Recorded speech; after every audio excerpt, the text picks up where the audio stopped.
¿Qué tal, amigos? Muy bienvenidos a un programa especial, a una edición especial de Tu Dinero Nunca Duerme, una de estas ediciones que hacemos para suscriptores del podcast, para los amigos del programa, para todos vosotros que siempre queréis un poquito más, y hacemos este formato pues un poco más desenfadado, en el que Domingo y yo nos quitamos la corbata de manera figurada, porque luego en el fondo también la dejamos puesta.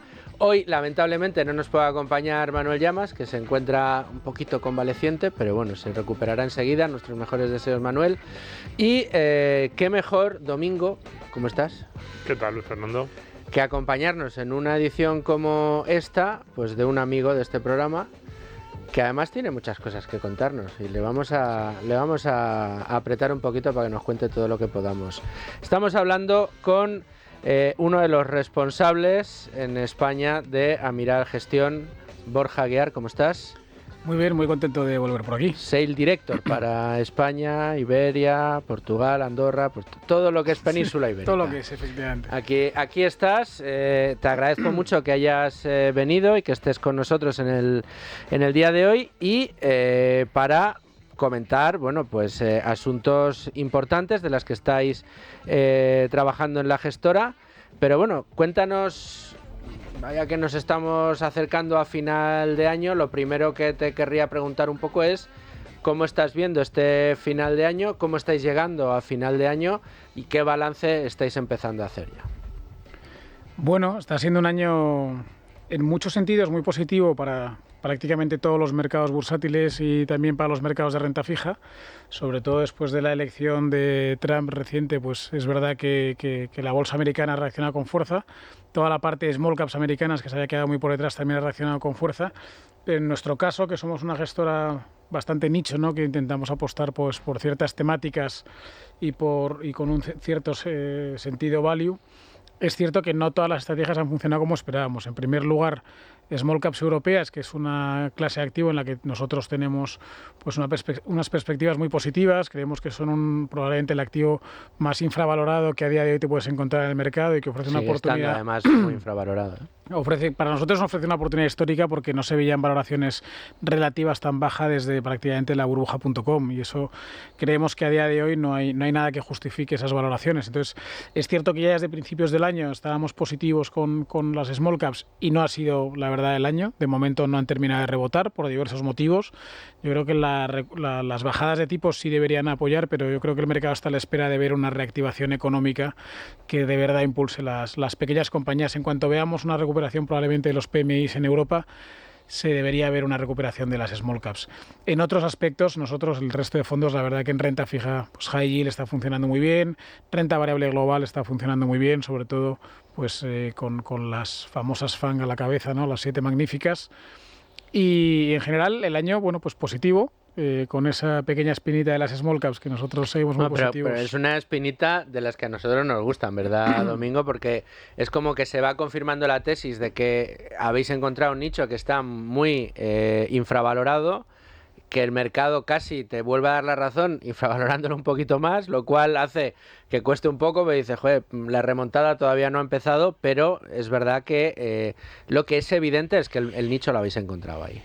Sí, nosotros llevamos invirtiendo en small caps ya el fondo tiene más de 10 años y con rentabilidades realmente buenas. Si miras cualquier mercado bursátil a largo plazo, las small caps siempre han sido más rentables que las grandes compañías, o sea que no es algo tampoco de estos días, sino que a largo plazo también tiene sentido y tiene lógica, ¿no? Cuando tú inviertes en una compañía pequeña, apuestas por ese crecimiento, ¿no? Todas esas compañías que a día de hoy son mega caps, en su día fueron pequeñas compañías. Entonces, acompañarlas en ese crecimiento, pues creemos que tiene sentido. No es que hayan dejado de crecer o no es que sean peores negocios, es simplemente que el mercado a día de hoy pues está prestando atención a otras temáticas, a otras tendencias, quizás también liderado por esa gestión pasiva que se centra menos en las pequeñas compañías y más en los grandes índices, y han hecho que se queden un poco por detrás. En cuanto yo creo que se encienda un poco la chispa, yo creo que muchos inversores volverán a las small caps y acabarán poniéndolas en precio. Pero desde luego el fondo, dentro de lo que tenéis en Amiral Gestión, que cumple ahora el 2º aniversario y lo hizo este pasado sábado, el día 30, es Sextant Quality Focus. Una de las apuestas que habéis hecho desde Amiral Gestión en estos 2 últimos años por la calidad. Cuéntanos un poco, ya no balance del año, pero qué ha conseguido en estos 2 años. Sigue manteniendo los fundamentales con los que nació este fondo. ¿Cómo está dentro del entorno Quality ahora mismo, el Sextant Quality Focus? En fin, cuéntanos un poco. Bueno, la verdad es que estamos, se podría decir que muy contentos con la evolución del fondo, con el crecimiento, con las rentabilidades, con la consolidación del proceso de inversión, porque es cierto que dentro de Amiral Gestión, históricamente, quizás nuestra preferencia siempre ha sido esa parte de valoración de las compañías, y en una segunda escala siempre miramos la calidad de los negocios, ¿no? En este fondo lo que hacemos es cambiar un poco el orden, prestar primero atención a la calidad de las compañías y en segundo lugar pues buscamos compañías que dentro de ese universo de calidad presenten una oportunidad por valoración, que es algo que no es tan habitual en el universo de calidad. Casi todos los fondos lo que buscan es identificar compañías de calidad e invertir a muy largo plazo. En nuestro caso, la filosofía, como siempre, es invertir a largo plazo, pero muchas veces identificamos pequeñas oportunidades por valoración relativa que hacen pues que se lleve a cabo una gestión un poquito más dinámica que en otros fondos de calidad. Entonces, yo creo que a día de hoy se podría decir que hemos conseguido 3 hitos importantes en la estrategia. El primero es el crecimiento de los activos. Como sabéis, al final, cuando lanzas un fondo de primeras, pues siempre es lento crecer. En nuestro caso somos una boutique, con lo cual el seed capital, no sé, capital inicial que ponemos en los fondos, que lógicamente en todas las estrategias que lanzamos ponemos capital propio porque estamos comprometidos con ellas, pero no es sencillo porque no disponemos de 100, 200 millones, que a lo mejor gestoras muy grandes lo pueden hacer. Entonces, crecer con un fondo de 10, 15 millones es muy lento. Al final acabas atrayendo tickets de 100, 200, 300. Entonces, es muy difícil crecer en fondos pequeños y de poca historia. Por suerte, la verdad es que yo creo que la estrategia ha convencido a muchos inversores. Estamos ya por encima de los 165, 170 millones de activos bajo gestión, y entrando un poco en la dinámica de atraer ya a grandes clientes institucionales con tickets importantes, con lo cual es un fondo en el que estamos convencidos de que si seguimos cumpliendo un poco objetivos de rentabilidades que se han marcado los clientes con nosotros, pues podremos llegar por lo menos a los 500 millones y nuestro objetivo es que llegue a los 1.000 millones en no demasiado tiempo. Entonces, esa parte de activos bajo gestión yo creo que es uno de los primeros hitos importantes de la estrategia. En segundo lugar, yo creo que las rentabilidades. No hemos superado ya la barrera del 50% en tan solo 2 años, que es una rentabilidad. Has hecho un 50% en los 2 últimos años en el fondo. Algo más, desde el lanzamiento del fondo creo que llevamos un 53 o algo así más o menos. No está nada mal, ¿eh? O sea, que por eso llegan los inversores, claro. Claro, también es verdad que eso ayuda a que el fondo crezca. Quizás con rentabilidades peores hubiera sido más cuesta arriba. Siempre sí. Yo creo que es bueno cuando cuentas un proceso de inversión y las rentabilidades luego acompañan, pues siempre es positivo para animar un poco más a los clientes. Pero ya no es solo lo bien que ha funcionado hasta ahora, que no solo hemos tenido ese 52, 53% de rentabilidad, sino que hemos batido en más de un 15% a nuestro índice de referencia, que es el MSCI World. Estamos muy por encima de la media de la categoría según pues, las plataformas de análisis habituales de fondos de inversión, con lo cual esa parte de rentabilidades yo creo que valida un poco pues, ese proceso de inversión, que las cosas se están haciendo bien y que el fondo, ya no solo en el largo plazo, que es un poco lo que se suele pedir a los fondos de calidad, sino que en el corto plazo también es capaz de generar rentabilidades positivas. Y luego, en tercer lugar, que también para nosotros es importante, el fondo es cierto que bajo el paraguas de Amiral Gestión tiene tan solo 2 años, pero el gestor que lidera un poco la estrategia pues venía de una casa francesa donde estuvo gestionando 8 años una estrategia muy similar, con un proceso de inversión muy parecido al actual, pero cuando le incorporas a una casa nueva, pues no siempre sabes si va a poder, pues todos los engranajes, ¿no?, del reloj van a funcionar a la perfección, y yo creo que la parte más positiva es eso, ¿no?, que todo el equipo está funcionando muy bien, que el proceso está muy consolidado, que hemos conseguido tener una cierta evolución de ese proceso de inversión y que a día de hoy pues creemos que el equipo está funcionando muy bien. Estamos siendo capaces de identificar compañías de mucha calidad y esa parte de valoración, que es la más difícil en un entorno de mercado como el actual, pues también se está cumpliendo, ¿no? Hay ciertas compañías de calidad que presentan en términos relativos una oportunidad por valoración, que es lo que estamos aprovechando. Pues por ahí veis yo iba a preguntar algunas de las cuestiones clásicas con los fondos de calidad. Y la primera es, ¿qué puede aportar un fondo de calidad o qué puede apostar un gestor? ¿Por qué digo esto? porque en el value parece más evidente que dices, estoy haciendo una valoración que va muy en sentido contrario a la que marca el mercado, estoy buscando oportunidades en los sectores que no están de moda, estoy mirando cosas que nadie quiere y que están muy penalizadas por alguna razón. Pero en quality parece que estás mirando lo que mira todo el mundo o lo que le gusta a todo el mundo. Y sin embargo tú dices, estamos encontrando oportunidades, estamos encontrando, lo hemos visto ya estos 2 años, esa rentabilidad muy por encima de la media del mercado de otros fondos. ¿Qué aporta o cuál es el diferencial de Quality Focus de Amiral para sacar esos resultados diferentes? ¿O cómo miráis vosotros a la calidad de otra forma que a lo mejor no miran otras gestoras? Sí, nosotros yo creo que la diferencia que incorporamos, o un poco la parte más innovadora del fondo, es una palabra que a mí me gusta mucho, que utiliza el gestor del fondo, que dice que nosotros utilizamos un proceso quantamental, que es un proceso cuantitativo y fundamental en el proceso de inversión.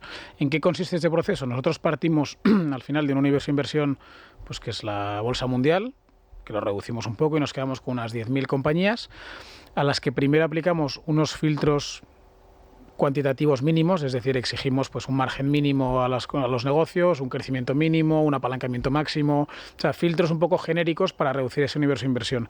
Y de ahí nos quedamos con 200 compañías. Y aquí es donde viene un poco la diferencia que trae Amiral en el universo de calidad, ¿no? En primer lugar, aplicamos unos filtros fundamentales o hacemos un poco más el análisis fundamental y detallado de la compañía, que para nosotros se concentra en analizar 3 pilares. En primer lugar, las barreras de entrada del negocio, que eso para nosotros es, digamos, las fortalezas o las características que le dan a esa compañía la posibilidad de tener una ventaja competitiva estructural a largo plazo y que les permitan generar pues, roces superiores y consolidados sobre sus competidores. Esas barreras de entrada que analizamos nosotros se podrían comparar en cierta medida con los famosos moats de Warren Buffett, que luego acuñó Pat Dorsey, pero en general miramos pues eso, que tengan costes fijos elevados los sectores en los que participan esas compañías, lo cual es una barrera de entrada importante para nuevos competidores, que tenga ese efecto red. Pues al final es uno de los famosos modes, ¿no? Es que al final cuando todo el mundo trabaja con una misma empresa de servicios o todo el mundo trabaja con el mismo producto, pues al final es muy sencillo lanzar a un competidor y conseguir mover a toda la demanda hacia tu producto, ¿no? Luego también nos fijamos en la parte más de intangibles, que es la imagen de marca, ¿no? Que nos parece también una barrera de entrada pues muy importante en los negocios. Y por último, lo que se suele llamar, pero que es un poco la dependencia cuando tú vendes al final un consumible, ¿no? Productos perecederos que tienes una cierta recurrencia en los ingresos, pues también nos parece una barrera de entrada muy atractiva. Entonces nosotros, en primer lugar, en ese análisis fundamental de las 200 ideas, intentamos identificar qué compañías tienen alguna de esas barreras de entrada, porque eso nos indica que serán capaces de generar retornos sobre el capital empleado más elevados. En segundo lugar, miramos las fuentes de crecimiento. Aquí tratamos de entender cómo va a crecer esa compañía a futuro. Es muy sencillo al final analizar por qué han crecido en el pasado, pero lo importante y lo interesante es entender por qué van a crecer a futuro, y eso puede ser pues porque van a ganar cuota de mercado, porque van a entrar en mercados emergentes o mercados en donde ellos no tenían presencia con anterioridad, porque van a entrar en un segmento premium a lo mejor en el que no participaban antes. Entonces, en segundo lugar es identificar esas fuentes de crecimiento de las compañías a largo plazo. ¿Eso qué te permite? Que si tú generas roces superiores a tus competidores y encima creces, por lo general vas a conseguir generar valor para el accionista a largo plazo. Si eso lo combinas con un buen equipo directivo, que es un poco la tercera característica que miramos, que tengan un buen equipo directivo, no tanto la parte organizativa o la parte más del día a día de la compañía, que eso ya damos por hecho que si se cumplen los parámetros anteriores, la empresa tiene un buen equipo directivo, sino lo que analizamos es si son buenos con el capital allocation, porque al final si tú generas roces elevados, generas ingresos elevados, queremos entender qué hacen los equipos directivos con ese dinero que generan las compañías. Pues repartir un dividendo extraordinario, reinvertirlo en la compañía, crecer orgánicamente, quitar deuda. Bueno, hay muchas formas, ¿no?, de gestionar esa caja de la compañía. Entonces, esos 3 características principales son quizás la parte fundamental en donde nos fijamos. Y a partir de ahí nos quedamos con las 80 compañías que cumplen mejor estos 3 aspectos, esas barreras de entrada, esas fuentes de crecimiento y esa calidad del equipo directivo, y volcamos esa información en lo que sería una especie de herramienta cuantitativa, por eso decimos que es un análisis quantamental, donde lo que nos ayuda a esa herramienta es a determinar qué compañías presentan pues, una mejor oportunidad en cada momento con respecto a la valoración relativa dentro de ese universo de calidad. Y eso es lo que nos hace que la cartera nuestra sea muy dinámica, tengamos una rotación muy alta, este año ha sido del 100% la rotación de la cartera, y que sea un fondo... Me llama mucho la atención. Para un fondo de calidad eso es muy raro, sí. Sí, es realmente raro. Normalmente los fondos de calidad hay alguno por no dar nombres, pero lo que decían era buy cheap, buy quality, do nothing. Era uno de los 3 argumentos que utilizaban. Ese do nothing en nuestro caso no se aplica. La idea es buy cheap, buy quality, pero sí que hay que ser activo y tratar de gestionar la cartera de una forma muy dinámica. No tanto porque busquemos esa rotación de forma voluntaria, sino porque creemos que marcarte objetivos de precio a muy largo plazo se acaba cumpliendo, ¿no? La calidad a largo plazo prácticamente siempre te paga. Nosotros tenemos un ejemplo que utilizamos mucho, que es el de Microsoft. Microsoft, si tú hubieses invertido en el año 99, hubieses tardado 16 años en recuperar la inversión inicial, 18 años hasta batir al índice, y efectivamente en el 2021-22 la compañía se dispara y haces pues más o menos por 5 veces y media el dinero invertido. Entonces, a largo plazo la calidad te paga, pero si te equivocas en la valoración, si te equivocas en el precio, puedes pasar mucho tiempo. Entonces, ¿qué intentamos nosotros dentro de los fondos de calidad? Evitar esa visión tan de largo plazo. O sea, buscamos compañías que tengan calidad, pero tratando de minimizar el posible error por valoraciones. Y en términos relativos, siempre buscar las ideas dentro de esas 80 compañías que asumimos que tienen calidad. Pues al final en cartera tenemos 30-35 valores que van rotando dentro de esas 80 compañías con un alto ratio de rotación. O sea, al final es un poco la idea es toda la ventaja que da la inversión en calidad, pero además con una rotación suficiente como para que esa rentabilidad no haya que estar esperándola constantemente, sino que la buscáis deliberadamente, aunque tenga un perfil, corrígeme si me equivoco, a largo plazo, como prácticamente todos los productos que tenéis en Amiral Gestión, pero que no decaiga, vamos. Sería como que siga, que no pare. La idea es exactamente eso, es un perfil o un fondo con una visión de largo plazo, como cualquier fondo de renta variable, siendo de calidad de más largo plazo todavía, pero tratando de llevar a cabo una gestión un poco más eficiente de la cartera. El gestor, un poco su idea es, yo identifico esas 80 compañías de calidad, podría quedarme aquí y tener un fondo con 80 compañías de calidad que sé que a largo plazo me van a pagar, pero lo que intento es que en ese corto medio plazo pues el fondo pueda ser rentable, o que incluso en momentos de corrección del mercado, como el que vimos en verano, el fondo caiga menos. ¿Por qué? Porque como al final voy adaptando mi cartera, normalmente vendo lo que está un poco más caro y compro lo que está un poco más barato dentro del universo de calidad, las correcciones en muchos casos me impactan menos. Entonces, es una forma de que para cualquier inversor en retail lo que nosotros decimos es tratar de evitar el market timing. Oye, pues en Quality Focus ya es el gestor el que intenta moverse y que sea un fondo en el que puedas entrar en cualquier momento, porque lo que buscamos es hacerlo mejor independientemente si el mercado sube o baja. Y en esa herramienta cuantitativa, ¿hay algún límite al precio?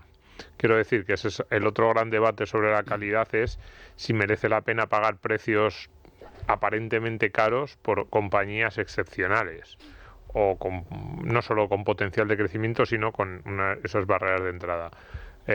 ¿Vosotros fijáis un límite a partir del cual no entráis, o simplemente es que esa selección de las que están más atractivas hacen que por inercia a partir de determinados precios ya no entran en la... No, o sea, no tenemos un precio a partir del cual no entramos, no tenemos un PER máximo que nos marcamos dentro de la cartera, porque al final, como te digo, es más en términos relativos, dentro de las 80 oportunidades que tenemos identificadas, las que presentan mejor oportunidad, pero sí puedo decir algunos nombres de compañías que probablemente conoce todo el mundo a día de hoy, como Nvidia, que no tenemos en cartera por un tema de precio. Y en ese caso concreto ha sido un error no tenerlas. O sea, muchas veces hablamos solo de los aciertos, pero a día de hoy pues se ha probado, por lo menos hasta ahora, que no tener Nvidia no ha sido una decisión buena. De hecho, nosotros calculamos un performance attribution de nuestro índice de referencia con respecto a nosotros, compañías que están en el índice de referencia que no hemos tenido nosotros, cómo impacta y cuánta rentabilidad nos ha drenado. No haber tenido Nvidia este año, desde que lanzamos el fondo nos ha quitado un 4% de rentabilidad, porque es la primera posición del índice de referencia y ha volado. Entonces, no siempre se acierta, pero sí que es verdad que es un enfoque dentro del universo de calidad incluso un poco más, se podría decir, conservador, patrimonialista, sabiendo que es un fondo de renta variable 100%, que no es el objetivo del fondo preservar capital, pero que al final, al buscar las compañías que presentan una mejor oportunidad por rentabilidades, a veces evitas sobrepagar por algunas ideas que pueden funcionar muy bien, pero también evitas muchas veces equivocarte en compañías que están sobrevaloradas. No, hombre, esa apreciación, ese matiz que tenéis respecto al precio me parece evidente. Pero, Domingo, ¿por qué no entramos un poco en harina? Yo sé que estás ahí deseando preguntarle por alguna de esas 80 compañías, alguna que os haya funcionado. Te voy a decir, alguno que se esté funcionando mucho, pero es que habéis cambiado todo, habéis rotado completamente la cartera. ¿Con cuál habéis estado más contento? Cuéntanos alguna tesis, que aquí nos gusta mucho. Hay de todo, por cierto, para la hora de elegir esas compañías. Hay europeas, americanas, asiáticas, en todo el mundo. Sí. ¿Y cuál es la que os ha dado más...? Hay de todos, el fondo es global. Es verdad que en Asia a día de hoy, si no me equivoco, no tenemos nada. Hemos tenido una posición que está pesando un 2%. Sí tenemos compañías que tienen exposición a Asia. De hecho, lo tenemos incluido como una pequeña temática dentro del fondo, compañías que se pueden beneficiar de un crecimiento del consumo en China, pero no tenemos a día de hoy ninguna compañía asiática. Una diferencia que sí tenemos con otros fondos de calidad es que a nivel de capitalización bursátil no solo tenemos megacaps, tenemos también grandes compañías y compañías medianas, que es algo un poco particular. De las principales, o probablemente la mejor compañía que hemos tenido en cartera ha sido Meta desde el lanzamiento del fondo. No solo por lo bien que lo ha hecho la compañía, sino porque es una compañía que ha tenido un peso bastante relevante en nuestro fondo. Y la realidad es que ha funcionado muy bien. Aprovechamos las correcciones del 2022 para entrar en Meta pues, a unas valoraciones muy, muy ajustadas. De hecho, creo que está cotizando a un PER de 10 veces más o menos. Y hemos acompañado a la compañía, la seguimos teniendo en cartera y tenemos una visión muy a largo plazo y creemos que puede seguir creciendo. Pero es probablemente el mayor caso de éxito del fondo. Yo creo que la segunda posición más rentable que hemos tenido en el fondo es Arista Networks, que también es otra compañía americana, que ha tenido un crecimiento espectacular, sobre todo desde el COVID. Y ¿a qué se dedica Arista Networks? Arista es una compañía, de estas compañías que participan en la parte del cloud computing. Tiene sobre todo soluciones de redes de alta velocidad, escalabilidad para centros de datos y redes empresariales. Participa en la parte de digitalización de algunos negocios y sobre todo negocios de temas en la nube. El crecimiento que tenían un poco los datos de los últimos años ha sido en 2023 que ha crecido un 33,5%, en el 22 creció un 48% y en el 21 un 27% en la línea de ingresos. Entonces es una compañía que ha estado creciendo estos Eso últimos años. suena más growth que quality, en el sentido de... ¿Es posible que una compañía que está creciendo así esté en un mercado ya lo suficientemente establecido como para anticipar esas barreras de entrada, que esas fuentes de crecimiento de las que hablabas antes se van a mantener y no van a ser pues flor de un día, en el sentido de, ha entrado con mucha fuerza, pero empieza a haber muchos competidores que ven que ahí hay beneficios y empiezan a remolinarse, ¿no? Cuando uno ve esas compañías que crecen tan rápido en bolsa, la principal duda es, ¿esto es sostenible? Sí, nosotros al final, pero es el mismo caso que Meta, por ejemplo. Los crecimientos de Meta están también en todos ellos. De los últimos años, doble dígito por encima del 20%, incluso en el 2021, pues tengo aquí los datos, creció un 37%, en el 2023 ha crecido un 16%, en el 2024... proyectado va a crecer en principio un 23%, son crecimientos, como dices tú, de compañías que a lo mejor aparentemente son startups, porque es verdad que en sectores más maduros, más consolidados, es difícil tener estos... ¿Pero esos son crecimientos de negocio de la compañía o de cotización? De negocio de la compañía. De negocio de la compañía, claro, todavía más... Fíjate, yo antes pensaba que era cotización. No, de ingresos. Claro, es que si esos son crecimiento de ingresos, todavía llama más a compañía growth en sector que se está moviendo mucho extraña más en un fondo quality. Más muy ligado a la digitalización, a tecnología. Sí, pero que al final te estás yendo... Por eso os ponía el caso de Meta, los ingresos del 2023 creo que fueron 135.000 millones. O sea, que no estás hablando de una startup, estás hablando de compañías con unos seguir ingresos... creciendo al 30% cuando estás ingresando eso es muy complicado. Es muy complicado. Entonces, nosotros no descontamos estos ingresos a día de hoy porque es verdad que al final es muy complicado. De hecho, una de las particularidades que tenemos en nuestro análisis es que independientemente de lo que nos reportan las compañías en las presentaciones de resultados y las un poco perspectivas que tienen todos esos negocios, nosotros tratamos de validar internamente los crecimientos que descontamos de esas compañías, que muchas veces no son iguales a los que ellas nos transmiten. Intentamos ser un poco más cautos y eso nos hace que también la valoración objetivo sea un poco más baja que a lo mejor lo que puedas descontar con esos crecimientos de las compañías. Pero la diferencia es que al final Meta, si luego tú haces un análisis de la compañía, lo que está haciendo es publicidad. O sea, no es un negocio disruptivo. Es la forma de hacer esa publicidad la parte disruptiva, pero el negocio en sí mismo, donde ganan dinero, es publicidad. No es, lógicamente, un negocio limitado, pero la publicidad creemos que puede seguir creciendo. ¿Y para un inversor retail es un producto adecuado? ¿Tiene ventajas respecto a otros de los fondos que tenéis? En otras palabras, Borja, ¿para quién es un traje a medida? O sea, ¿a qué tipo de inversor le viene como anillo al dedo esta estrategia que tenéis en Quality Focus? Porque, a ver, por lo que nos has contado, lo que sabemos del fondo, lo que un inversor como tú y como yo, una parte de nuestra cartera podría ir perfectamente en Quality Focus. Hombre, a mí si me asegura el 53 en los próximos 2 años, le doy una Bueno, parte relevante de mi que va a cartera. rentar lo suficiente como para tratar de mantener esas rentabilidades. Pero, ¿qué tipo de, o sea, qué perfil de inversor está, para qué perfil de inversor está diseñado?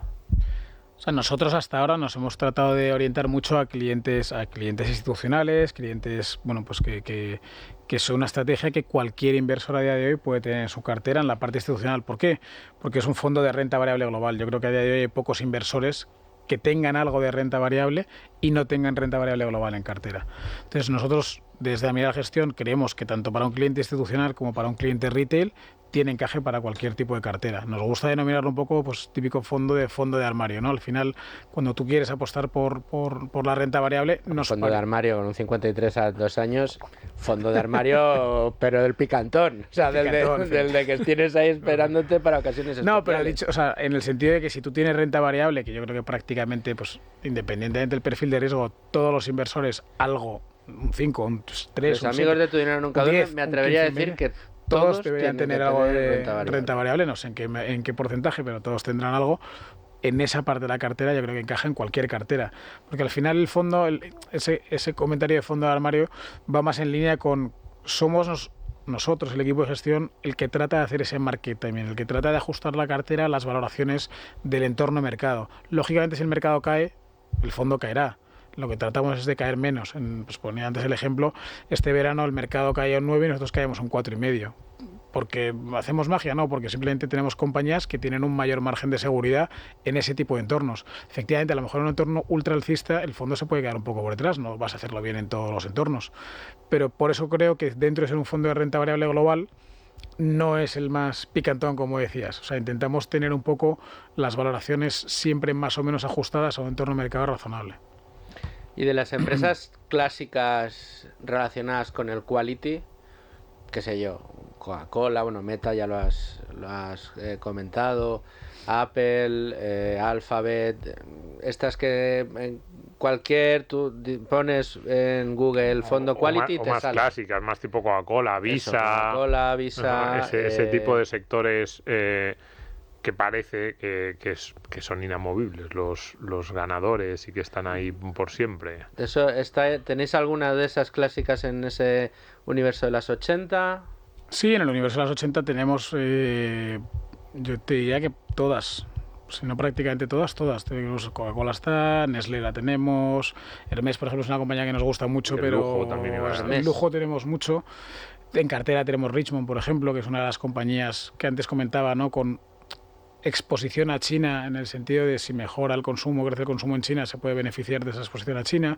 Entonces, sí tenemos compañías tradicionales quality, que todo el mundo conoce y que todo el mundo probablemente las espera ver en una cartera quality, pero es verdad que muchas de ellas no están en esa cartera de 30 ideas. Por ejemplo, el caso de Hermès es una compañía que está razonablemente cara para entrar en cartera. Ofrece ciertas correcciones en momentos muy puntuales, pero este año pues no hemos decidido entrar.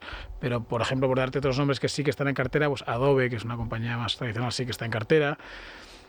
Visa creo que ahora no está en cartera, pero sí tenemos PayPal, que fue una de las peores compañías el año pasado en lo que a rentabilidad se refiere, pero este año está funcionando realmente bien. Entonces, ¿y PayPal ya lo metéis ahí? O sea, PayPal, por ejemplo, digo, Meta ya es quality.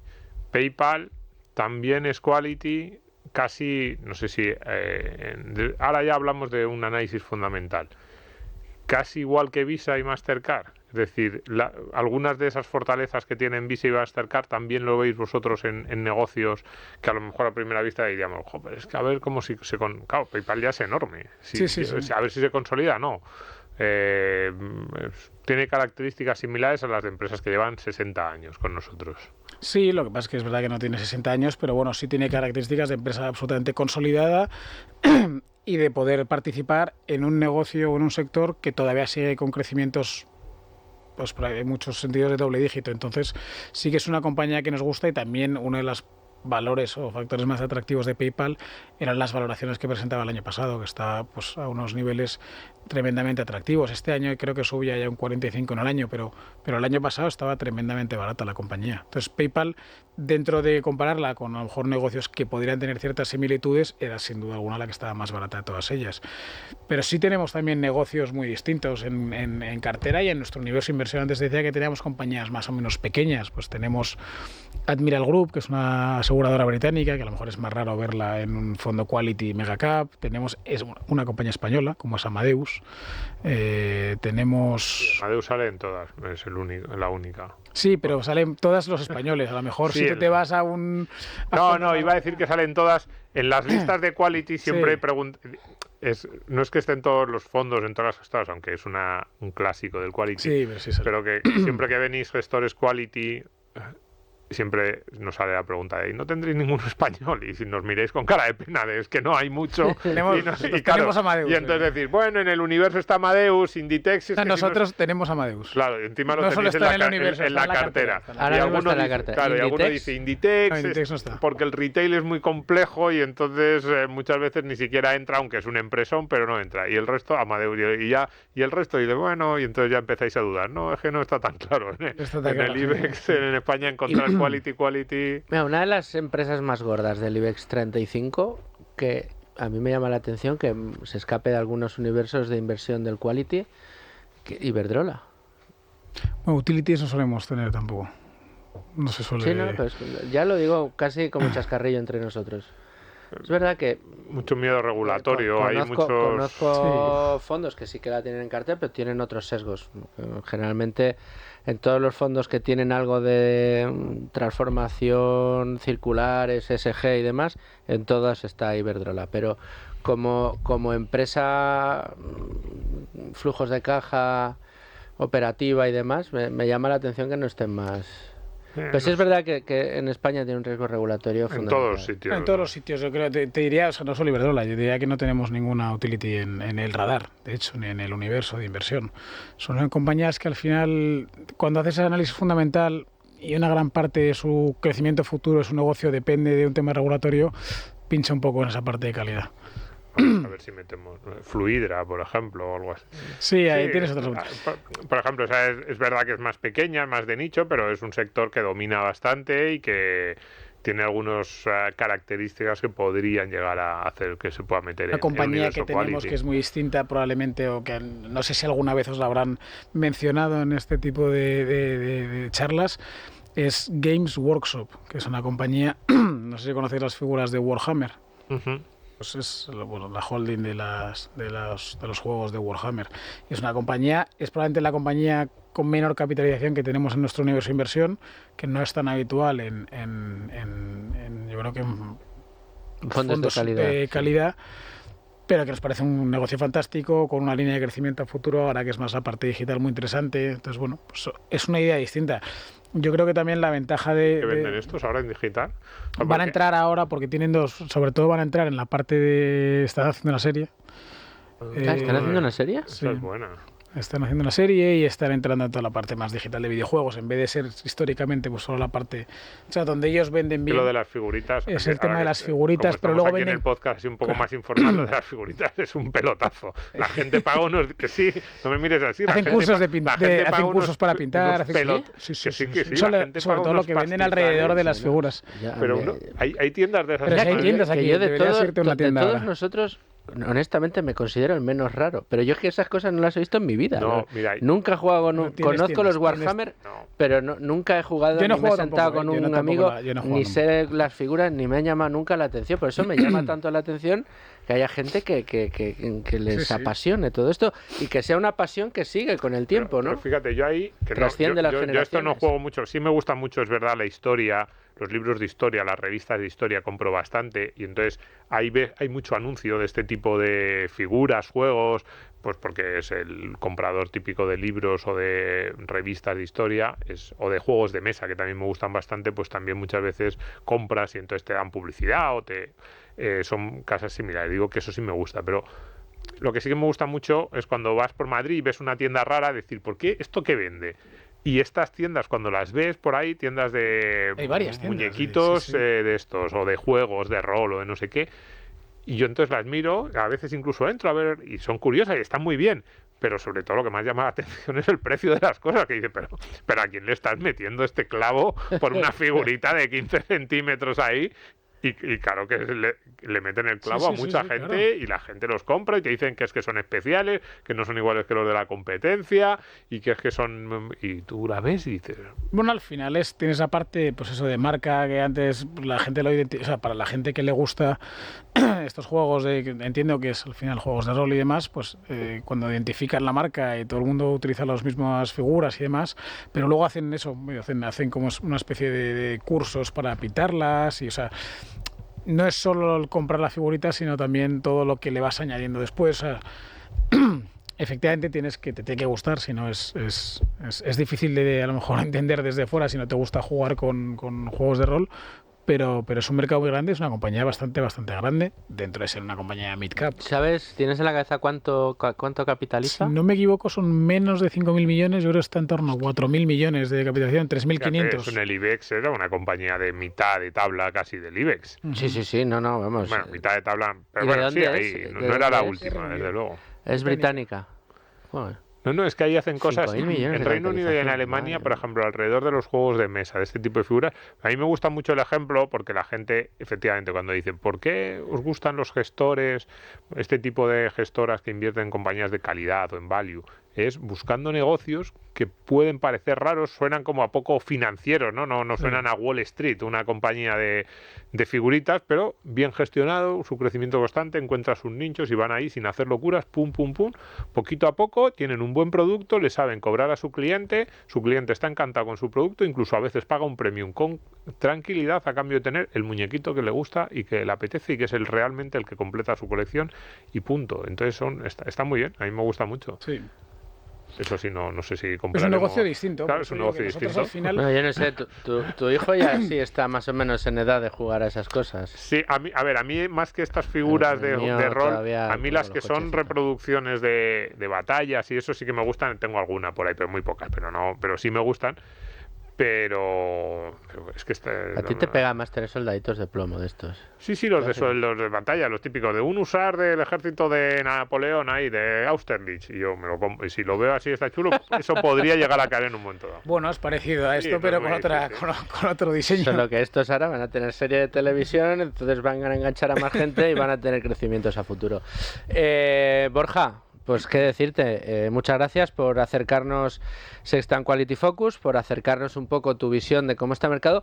Sí que antes, nos queda un minuto, antes de que te vayas, y ya que esta semana pasada ha sido noticia, o sea, hemos tenido todos los inversores diciéndonos que Estados Unidos iba a venir la reversión a la media ya, que el S&P 500 que mucho ojo si entras ahora, etcétera, después de que gane Trump, todo el mundo encantado en el S&P 500, anunciando que 2025 va a volver a ser el año del S&P 500, pero en contraposición tenemos Europa, que de nuevo está a la baja, compañías muy baratas, índices muy baratos, una maldición que persigue sistemáticamente a Europa, parece, durante los últimos años, y yo sé que efectivamente ahí tenéis algunas de vuestras estrategias, como nos contabas al principio.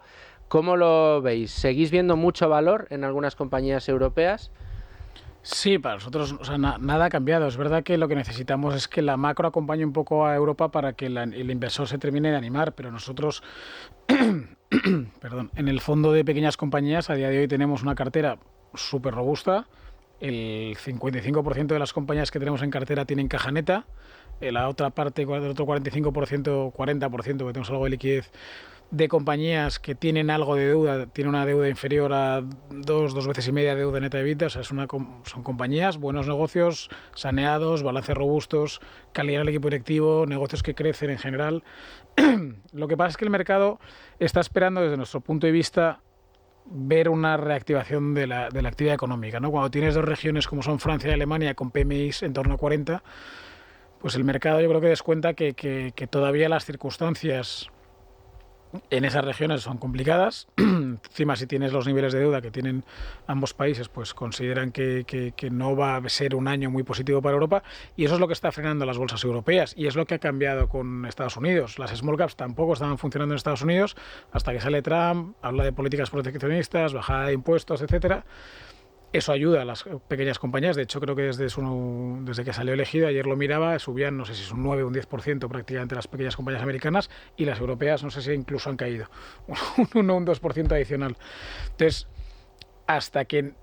si miras la micro, los negocios europeos te diría que hasta son mejores que los americanos. Están de media menos apalancados, igual crecen algo menos los que crecen, pero las valoraciones son más razonables, y encima son más rentables, porque en Estados Unidos las compañías del Russell 2000 el 40% dan pérdidas y en Europa es el 11% más o menos. O sea, si miras un poco la micro, te diría que es más favorable para Europa que Estados Unidos. Pero mientras no acompañe la parte macro, es difícil ver un rebote fuerte. Nos está diciendo así como que no quiere la cosa hasta que no venga un tío como Milei o como Trump a Europa a decir que aquí lo que hay que hacer es meterle la tijera a los presupuestos públicos y reducir deuda, que no veremos cómo desmontar. Bueno, esta es mi interpretación. No te pido que la firmes. Borja Aguiar, Sale Director de Amiral Gestión para España, Andorra y Portugal, muchas gracias por estar con nosotros. Muchas gracias por darnos un pedazo de episodio especial de Tu Dinero Nunca Duerme para suscriptores. Muchas gracias. Gracias a vosotros. Un programa. Un placer. Un programazo. Ya, hemos acabado hablando de figuritas, de los húsares, de los lanceros, de Austerlitz. Vamos a replicarlo aquí un día en la mesa, una batalla de esta. Efectivamente. ¿Tienes para traerte aquí un día? No, ¿qué va? Tengo unidades. No. Bueno, pues trate 2 o 3, las ponemos aquí. ¿Sabes el problema? Como te las vea Fede, se las queda él para ponerlas por ahí. Tengo una muy chula que no puedo, porque esa me se la quedaría Fede. En el escritorio al lado, en algún vídeo ha salido, tengo al general Castaños. ¡Ostras! Ahí, el vencedor de Bailén, ahí al lado de la mesa. La próxima vez me fijaré. Además, ¿sabes qué? ¿Quieres que te cuente un secreto? Que el próximo episodio creo que va a venir su compañero. A ese también le tenemos que meter. También, aprovechar. Borja, muchas gracias. Y a todos ustedes, señores, ya lo ven, les traemos siempre lo mejor de lo mejor. Grandes ideas hoy en este podcast. Les esperamos muy pronto de vuelta.